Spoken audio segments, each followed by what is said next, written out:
everyone. Welcome, welcome. We're so happy to have you here today at the webinar called How to Go from Sleepwalking to Being Awakened. My name is Abby. I work with Sophie, and it is such a privilege today to be able to introduce Sophie and also give you just a couple of guidelines for the webinar. So it is my absolute privilege today to introduce Sophie McLean. Sophie is a wisdom teacher. She has spent decades leading transformational seminars to over 80,000 people. I'm going to read a little blurb to you because it's so fabulous and I don't want to mess up the wording. So here it goes. Sophie has been a helicopter pilot, a designer, a relief worker, a war refugee, and a CEO. She's been shot at, shipwrecked, and she's been widowed. She has lived on a farm, on a boat, in a penthouse, and in an ashram. She has 2 master's degrees in philosophy. She's worked with the United Nations. She's written a book, and she's currently working on her 2nd and 3rd book at the same time. And 5 years ago, she started her own company, Access to Awareness. So I'm going to welcome Sophie onto the screen today, and thank you all so much for being here. Hi, everybody. Hello, hello, hello. Welcome to the webinar. There is a lot of you that I know, and I'm delighted to see you. And there is some that I do not know, and I'm delighted to get to know you. And again, I do not mind being interrupted. So please, if you have any question or if you're confused about something, go to the chat. I love having this kind of conversation versus speaking for an hour, right? It's like without interacting with you. So I was thinking about how to, Abby, thank you for the presentation. You know, your life, when you list your life like that, it sounds just great, right? But I wanted you, if you don't know me, to have an experience of me. So I thought I would share how I shifted from sleepwalking to being awakened. The moment, the turning point in my life. And by sharing myself, I ask you to see if you had one of those moments in your life, or if you need to create one, not with the same circumstances that I'm going to share, but if you need to wake up or not. So imagine my life. I'm living in England, in Oxford, and I am madly in love with, truly, you know, I know the expression is a bit overused, soulmate, but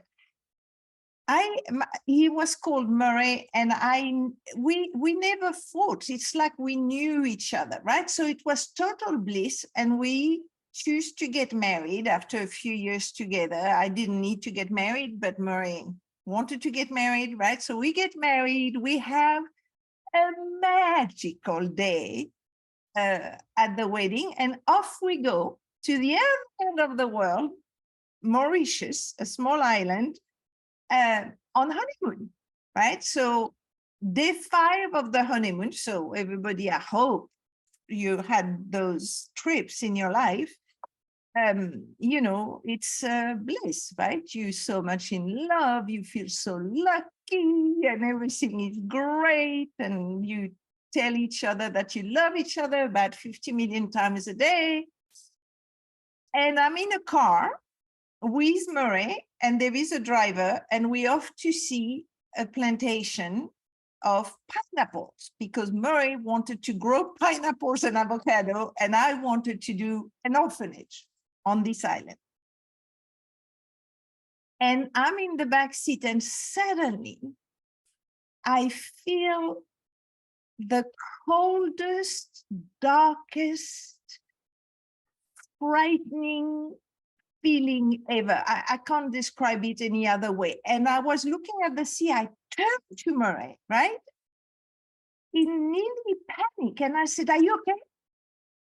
And he looked at me with his beautiful blue eyes, a great smile. He said, "I'm so happy. There is so many good things we can do here to help."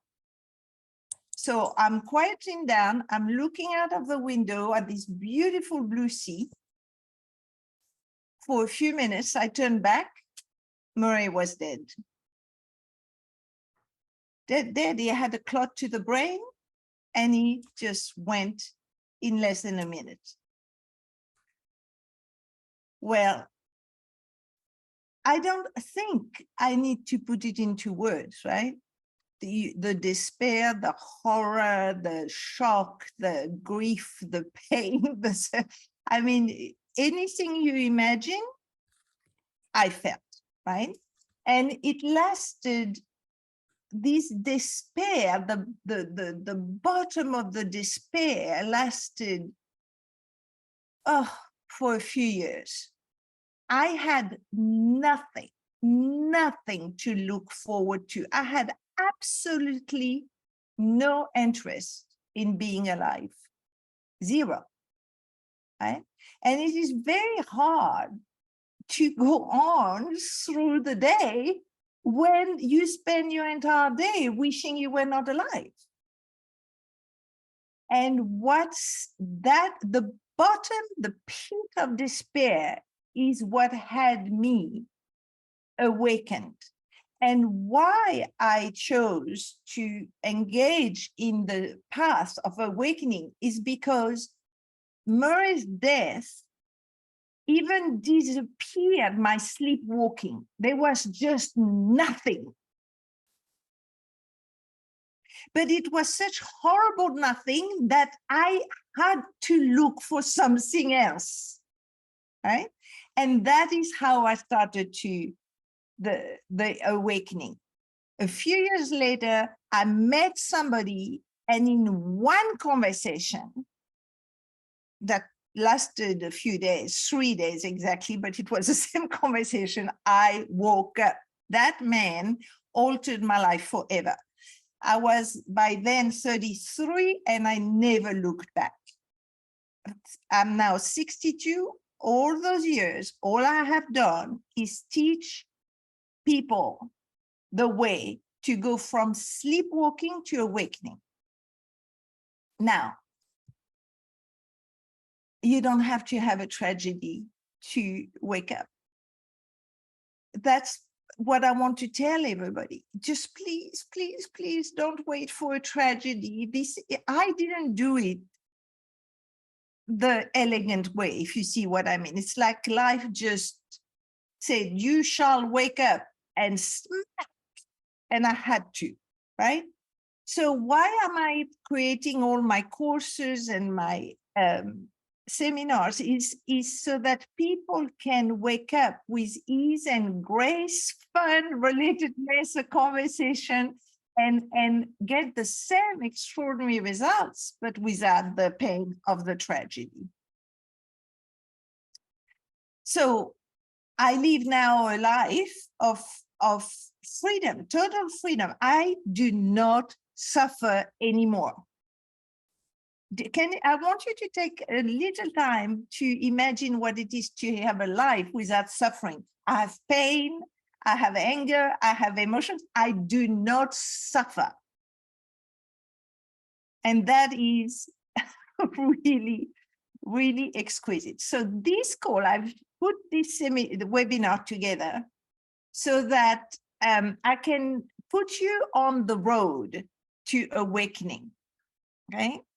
And I'm going to give you 3 what I call secrets, because it's secrets, but I'm not keeping them secrets. I'm giving them to you today, right? But people don't know about them.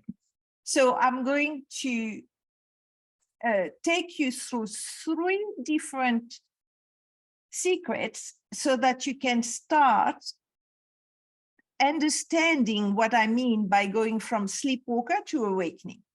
To do that, I'm going to show you a PowerPoint. All right, is that good? Yep, great. Okay, and do you still see me? Yep. Okay, good. Okay, everybody. Thanks, everybody. Now we're doing it. Okay, I can lead the webinar, but this technical thing I do not like. All right, so this is my presentation. And I have put this sentence on the screen: the time has come to create a new culture for humankind. It really is the context for everything I do. As you know, the world is in a systemic crisis, and I believe that it really is time to wake up. This is what will bring peace to our world. So I'm going to, the first secret is about the myth of the creation of human beings. Now, it is absolutely absurd to put the design of human being in a PowerPoint. I want you to know that I know that. I am not pretending this is the truth. I have to have a visual aid, and that is all it is. It is simplified. It is not the whole story. There is much more than that, but at least you'll get an idea. So I want you to consider that there are 3 dimensions inside of which we operate. There is the first one that I want to talk about is the dimension that I call the spiritual dimension. So the spiritual dimension is very difficult because it is to talk about, because it is a total mystery. We do not know where we come from. We do not know where we're going. We can't even talk about it because it's a mystery. So go and talk about the content of a mystery. You can't talk about it. As far as I'm concerned, your relationship to the spiritual dimension is really personal. It is your own creation or intuition. It is, some people call it different words. You can call it the chi, Atman. Oh, no, sorry. I went too far. Sorry. You can call it, why isn't it coming up? Hang on. You can call it the divine. Well, sorry, I have a slide missing. So you can call it the divine, you can call it light, you can call it God, you can call it love, you can call it energy, you can call it consciousness, right? Many people have different names for that spiritual dimension. I call it the divine because it works for me. And again, I'm not going to say much more than that because I can't. It's a mystery. Okay, so that's the first dimension called the spiritual dimension. Then there is another dimension outside of time, still outside of time, that where intelligence resides. So you could say that that's where the soul or the chi or Atman or consciousness or essence are. Intelligence, if you think that they are angels, if you think, I don't know, that they are beings, guides, that is where they are.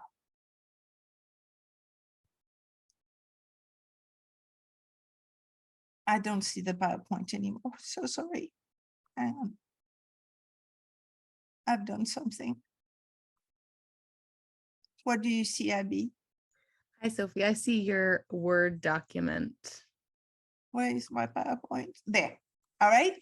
So this is the what I call the quantum dimensions.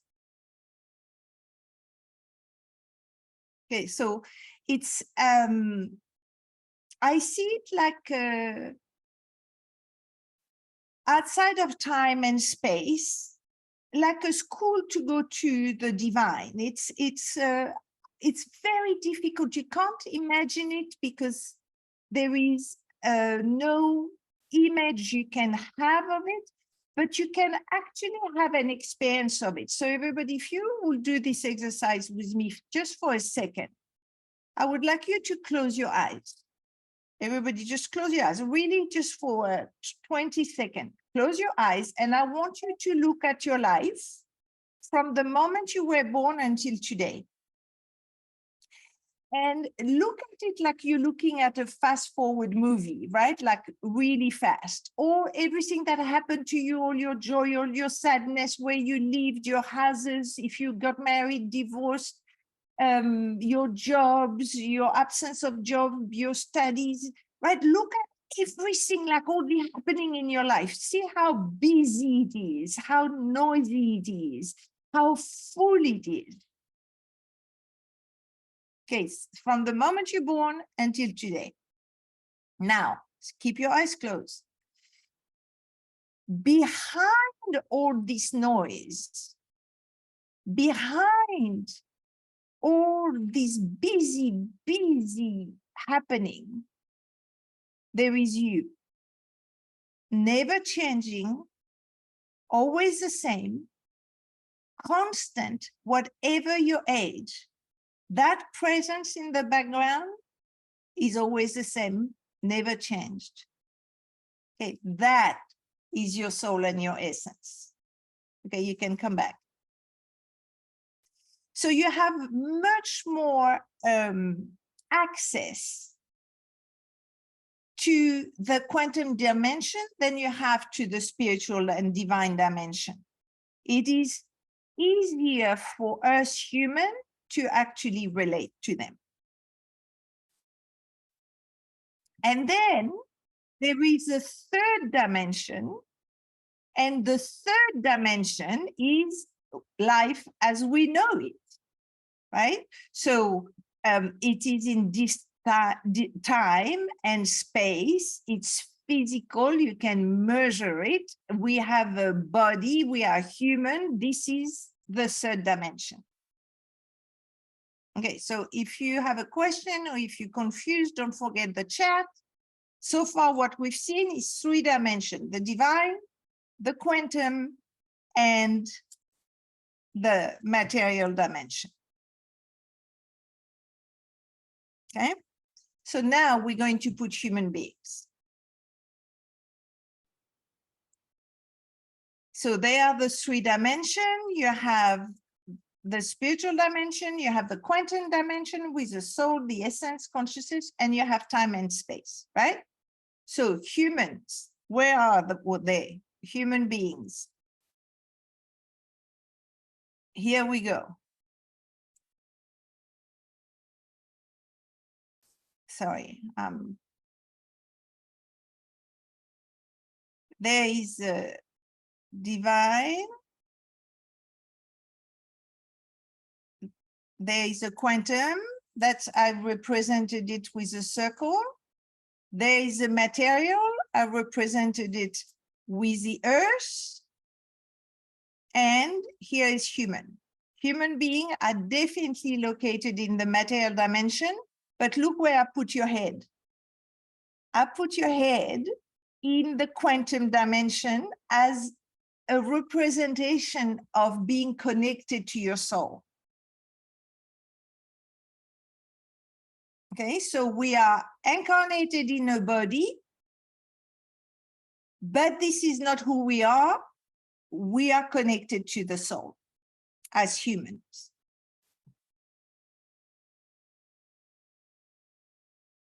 Now,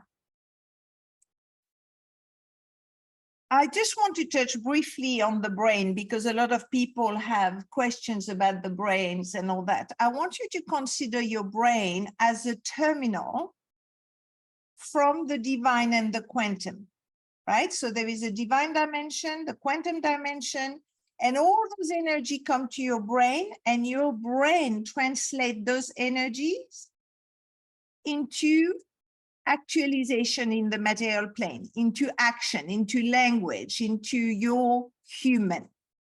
So you want to consider your brain like a terminal. You know, when people are brain dead, they cannot communicate. They cannot function on the material plane, right? So I'm inviting you, and there is, of course, much more to say about the brain, but I'm inviting you to look at your brain as a terminal from the divine and the quantum. All right, so let's go back to human beings. There is so circle is a quantum, the cloud is the divine. This is the earth. This is you. And that is called being. Being what? Well, being alive, right? You are connected to the quantum dimension inside of a body on a beautiful planet. If we stayed that way, we would be in the Garden of Eden. It would be bliss. We would love each other, connect with our soul, be connected with the divine, and everybody will love each other, and it will be just really great.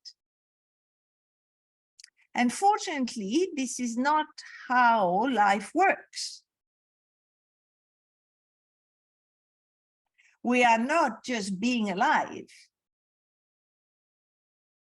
Look at your experience of being alive. Look at what's happening in the world. You are the person that is red. That's who you really are. But what has happened is that you have put an armor around yourself to protect yourself, to survive. So you're going to ask me, why did I do that? Why do I need to survive, right? Well, look at what surviving is. Surviving, you don't need to survive a butterfly. When you look at a butterfly flying around you, you can look at the beauty of the movement of its wing, at the color, you are present, it's marvelous, you are being. But if I remove the butterfly and put a rhinoceros, you would protect yourself. You will either attack or withdraw or freeze. You will find a way to protect yourself, and that is what surviving is.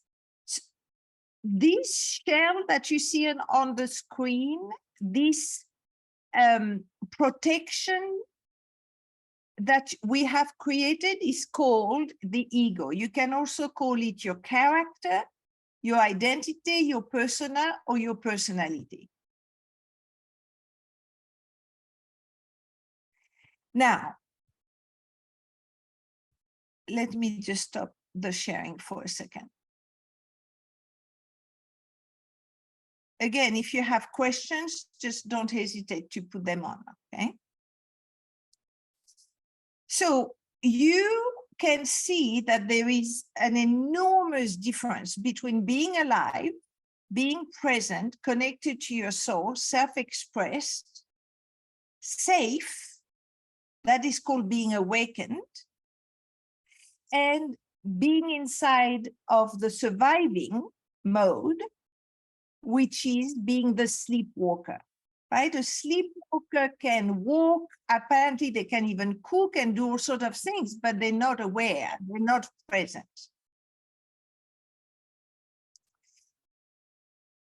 Why is it a problem to be inside of that armor? It's because you identify with who you are not.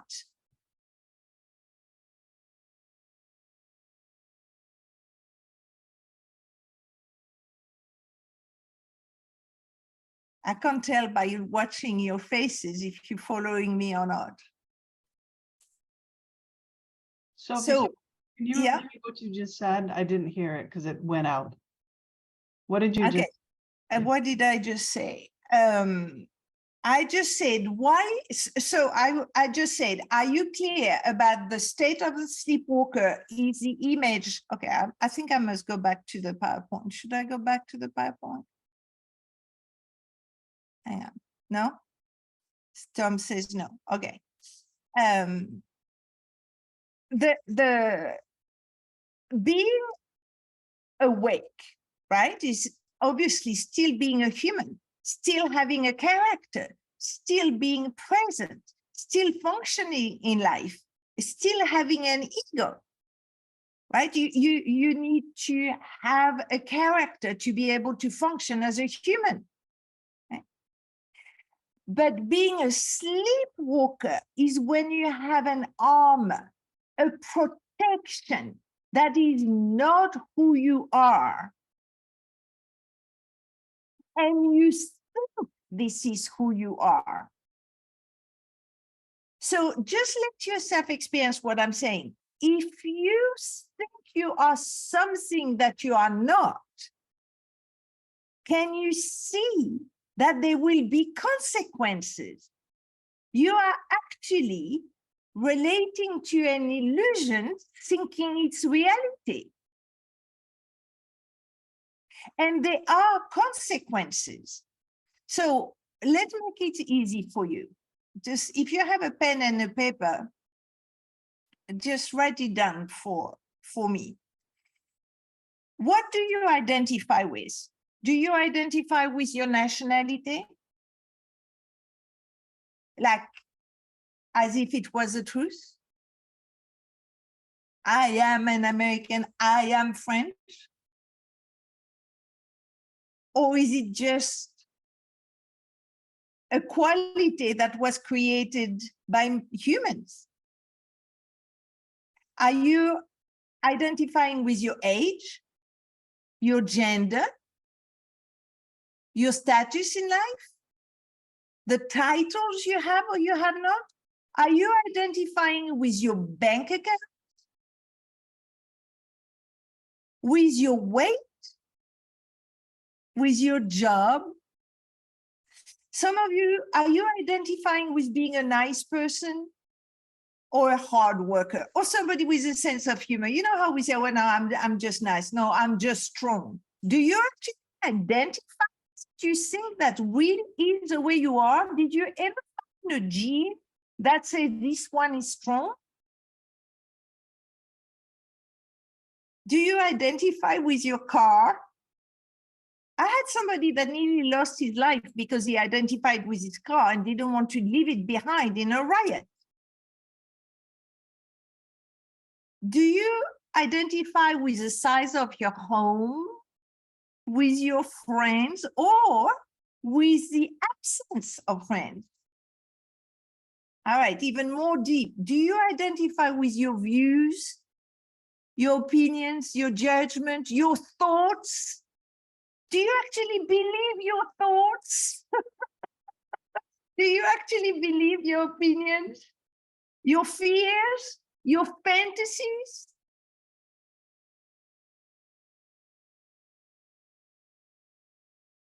All those you are not. You know, if I was at a dinner party and I was just meeting you and I said, and who are you? You would list, what you would say to me is a list of what you identify with. Oh, yes, I'm married, or no, I'm divorced, I'm single, I'm widowed. Sophie, a quick question from Ivory. She wonders, or they wonder, what do you mean by identify? So identify is like you put your focus. So imagine, let's see, how can I explain it the best? Okay, here is two objects, right? And imagine this is me, and this is an object. This is a command, a TV command or whatever. All right, I'm here and there is a TV command. If I think my value, my raison d'être, my identity is that TV command, I have identified with it.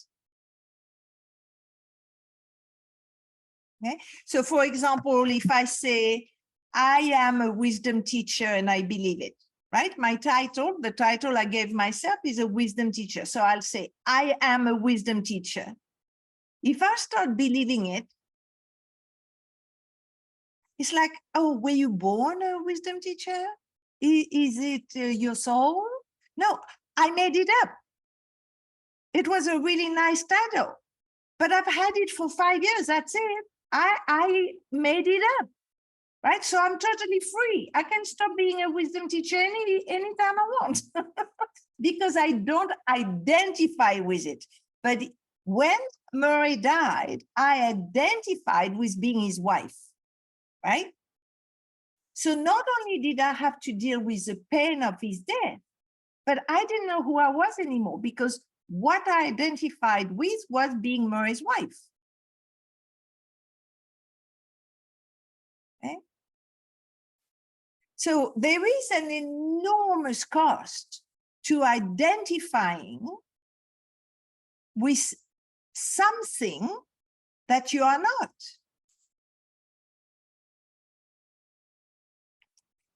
I'm going to give you some list of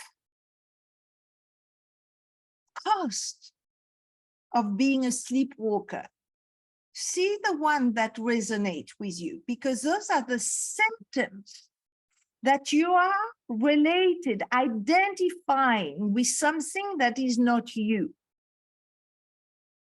Okay, so if you feel agitated in life, that's one of the symptoms. Disgusted, troubled, or reactive. If you feel burnt out and depleted, you know, like exhausted, that's another symptoms of sleepwalking. If you are lonely and miserable and heartbroken, another symptom. If you have regrets, remorse, you feel really fragile, same thing. Symptoms of the sleepwalker. If you are envious, comparing yourself, jealous, yearning for what you don't have, you're sleepwalking. You're identifying with something that is not you. If you're depressed, discouraged, disheartened, hopeless, disconnected, same thing. Suspicious, worried, you know, all those people that believe the conspiracy theory and get really agitated and afraid and apprehensive and frightened and distrustful, you are identifying with something that is not you. That's huge cost. I could go on and on and on and on and on. Those are the symptoms of sleepwalking. And most human beings can't even imagine a life of ease and joy nearly constantly. So it's not possible. You're an idealist. You are like in woo-woo land. No.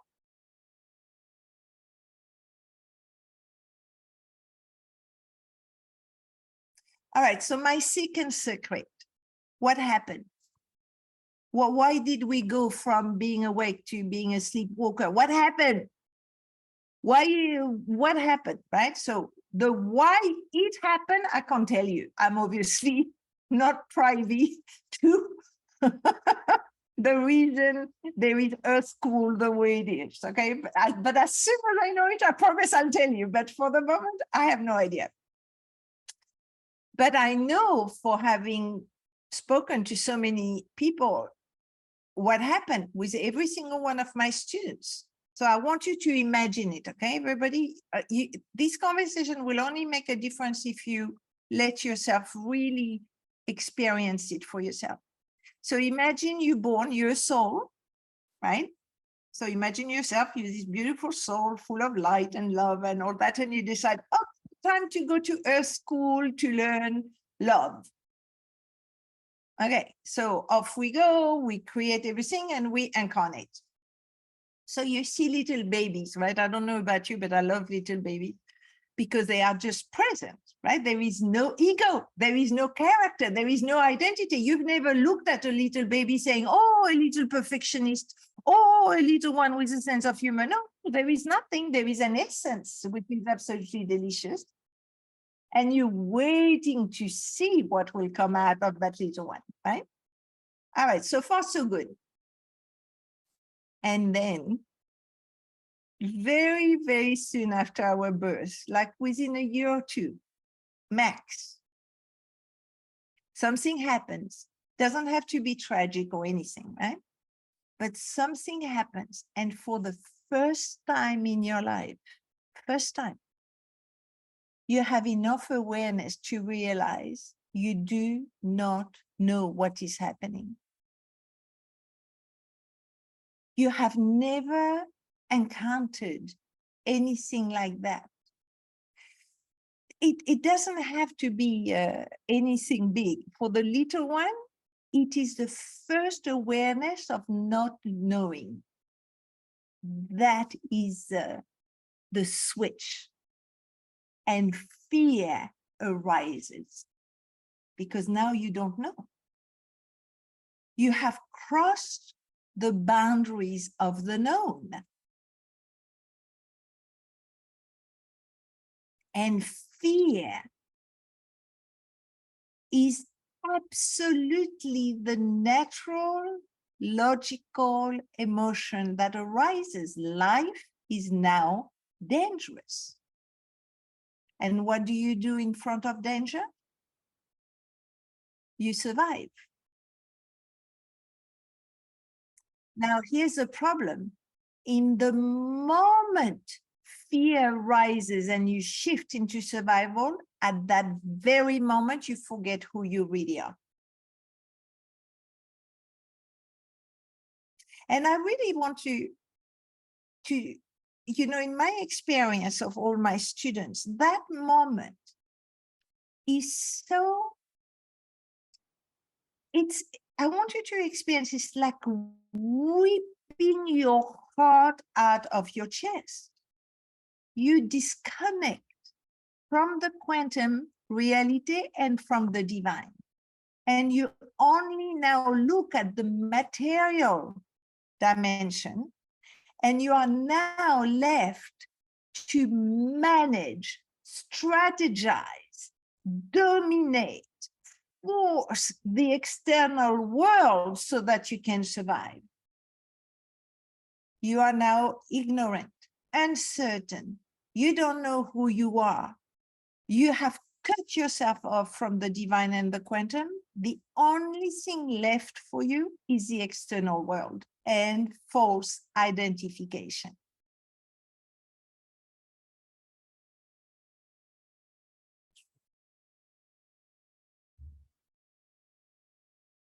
And every single of the 80,000 people I personally trained went through the same event.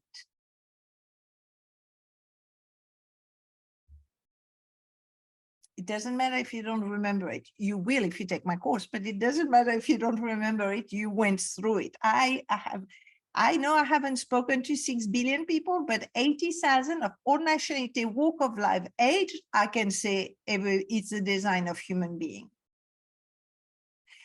All you have to do is look at your life. Don't you always want to know? Don't you try to control everything so that you can have certainty? It started very young. Looking to the external world to try to find a place where you feel you are on solid ground. But the problem with those identification is that you tether yourself to what you think you know, you identify with it, you attach to it, and the moment you do that, you forget who you really are. You're not alive. You are in survival. And then you are left trying to manage the world that unfolds in front of you in order to try to feel as safe as you can. And that survival stops you from experiencing reality and who you really are. And ultimately, it causes an enormous amount of suffering because you're no longer able to see the truth of life. That's it. You can't see it.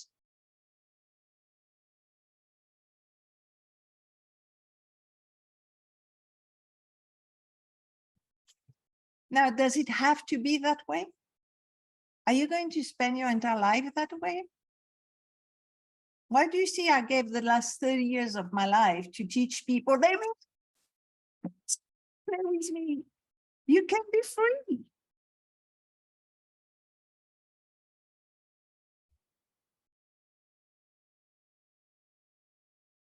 You want to experience who you really are, not who you think you are. And that's my second secret. Okay? And then the third one is, well, how do I get awake now that I have really described the sleepwalker? How do I get awake? You know how many of us are frightened? I'm not anymore, but frightened of death, and we have to die, and we'll all die, and okay, we have to accept it and not think about it too much.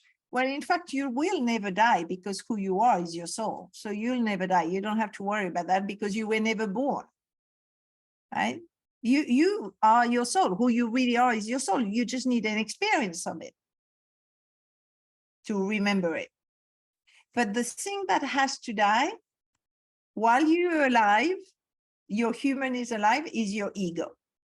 The ego you have created from the age of 1 or 2, that protection, that survival mechanism, that armor needs to go.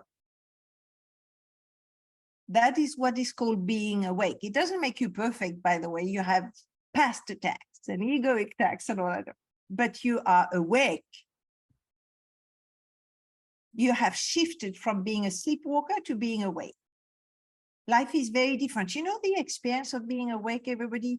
I live on an island in the Mediterranean. So the island, there is a lot of weather, right? Sometimes we have enormous storms, and the sky gets all black, and it's wind, and it's like being on a boat. It's such a small island, and it's like, oh, you feel like the storm is on you. And then suddenly it breaks. You know, when the sun comes through the clouds and the storm goes away, and then you look at the island and it's like it has been washed. It's like everything is shiny, the light is brighter, and the colors are stronger, and you can breathe again. Okay, that's the experience of awakening. Same world, but the storm is gone. You now have the sun back.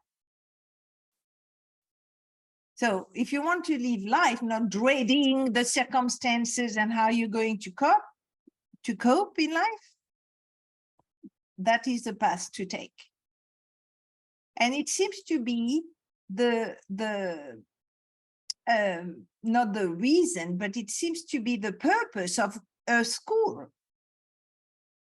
Right? If we are sent to school, and Earth is a very advanced, very difficult school to be in, only for the very advanced soul, it is really to remember who you really are, so you can be aligned with yourself. Because life, everybody, okay, I'll give you a fourth secret, but very quick. You know, when you are filled with joy and happiness, like you in love, or you got the job of your dream, or you have a new house or whatever, when you really, really well, you know how good your body functions?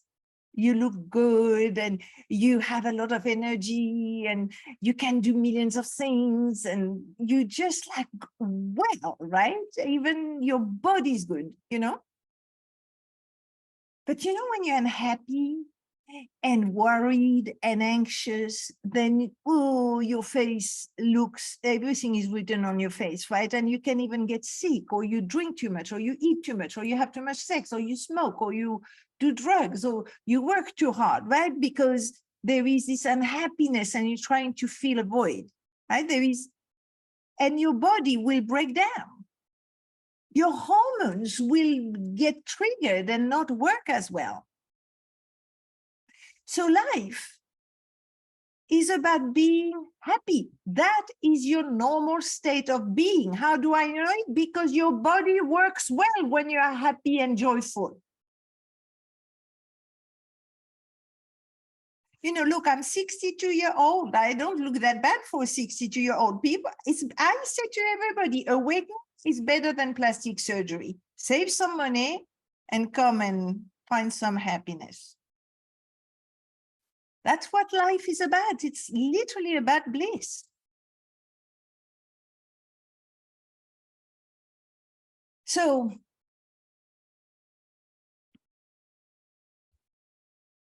I'm grateful about what happened to me. People find that really weird, right? When I say, no, I'm grateful that at 28, I went through this tragedy. I mean, obviously, I'm not, yay, Murray died, how marvelous, right? That's not what I'm talking about. But I'm grateful with what happened because it threw me into awakening. So I'm grateful.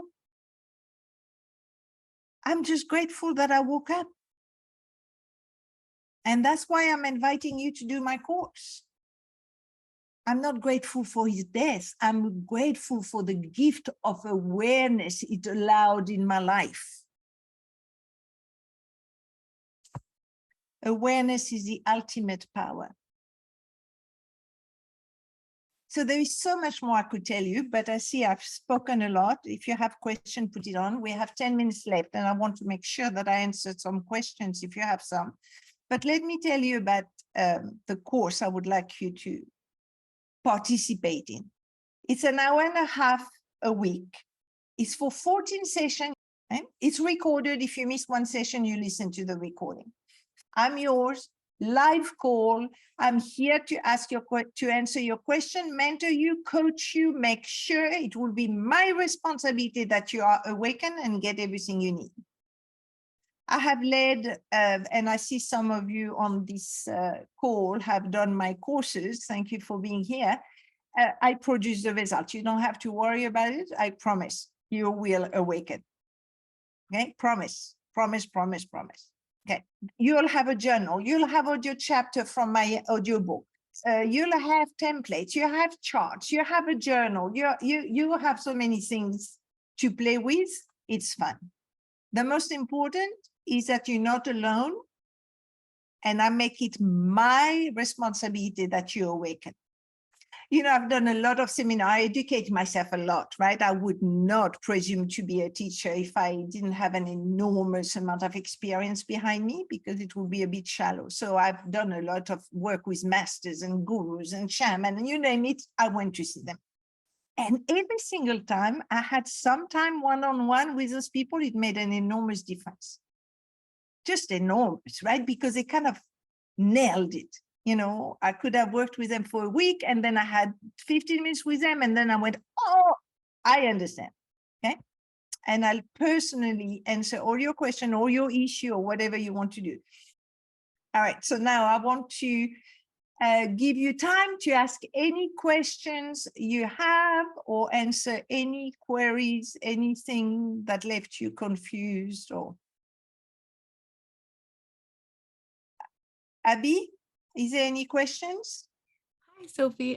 Jackie is just asking how many people are in the course or will be in the course. Well, it depends on you, right? It depends how many people will register. But I keep my course quite small. Normally it's around 20 people because I get to everybody. Okay, any other questions? Anyone else? You're very welcome to put it in the chat or even on mute if you just want to talk. You're very welcome to. Yes, Sophie, this is good timing for me. And we've been together several times, right? Through courses. Yeah. Is that the pickle I think many fall into, and this is where I am in terms of the deadening, is my dream is to do one thing and to write books in my area about purpose, but I need money now. So I'm kind of selling my soul to do this business stuff, which is not me at all. It's just not, and it's killing me. I've signed up with a consultant who's teaching me business stuff, and I hate it, and I'm bad at it. So it's killing me. Yeah, Teresa, you know, and then you get to the stage saying, okay, I've tried everything that I know how to do, right? I can teach myself, I can spend money and so forth, right? Mm-hmm. And then you have to, I mean, you don't have to, but I'm inviting you to come to the stage saying, okay, I need outside input. This is why teachers are here. I need to see something that I'm blind about, that I can't even think about. Do you know how I resolved my marketing issue? Teresa, I had such a problem with having started my business for 5 years. I could not say what I said to you today about that's a price and I want you to do it. It couldn't come out of my mouth. So if you don't invite people to dance, they're not going to dance, right? If I don't invite you to come for dinner in my home, you're not going to just show up saying I'm here for dinner. Right. I didn't go and train myself in a marketing seminar. I didn't go and pay somebody to do the marketing. I looked at my miss and identification and I got free. Right? So come. I keep the price right down for that purpose. Don't let it pass you. The worst that can happen is I bore you for 14 sessions, but you know, nobody ever called me boring, right? So come. No, I know you. Come, Teresa, I would love to have you. Oh, thanks. Yeah. I miss you, by the way. Oh, good. Thank you. I love seeing you here. Okay, everybody going once? Hey, Ginger.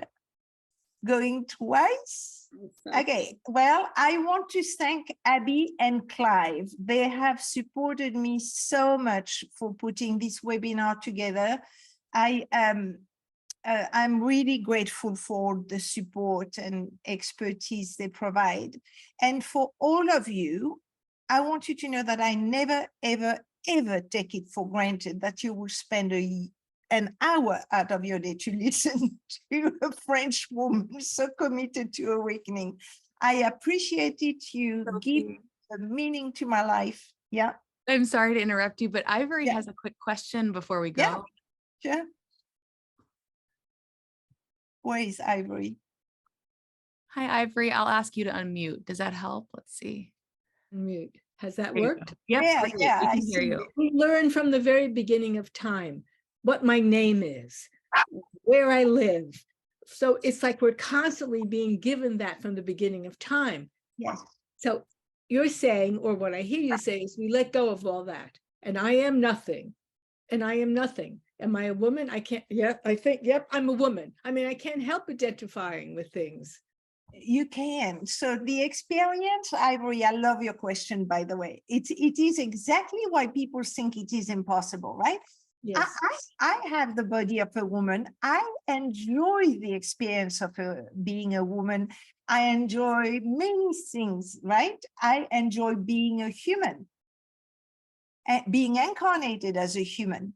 I actually enjoy it about 1 trillion times more than when I was asleep, because I can enjoy the whole play and game and dance, right? So there is a French mystic. The only thing you need to experience, not know, but experience. Here's a quote from Pierre Teilhard de Chardin. He said, "You are not a human being having a spiritual experience. You are a spiritual being having a human experience." Yes. That is the awakening. The moment you are having a human experience, you can play. Uh-huh. Do you see? Clear. Yeah, you got it. I think you got it. Beautiful. Thank you so much for your question. Thank you. Yeah, great. All right, everybody. I love you, love you, love you. Thank you very much for being here. And I hope to see you around the campus. It starts next week, so don't procrastinate. And before midnight tonight, if you want my gift.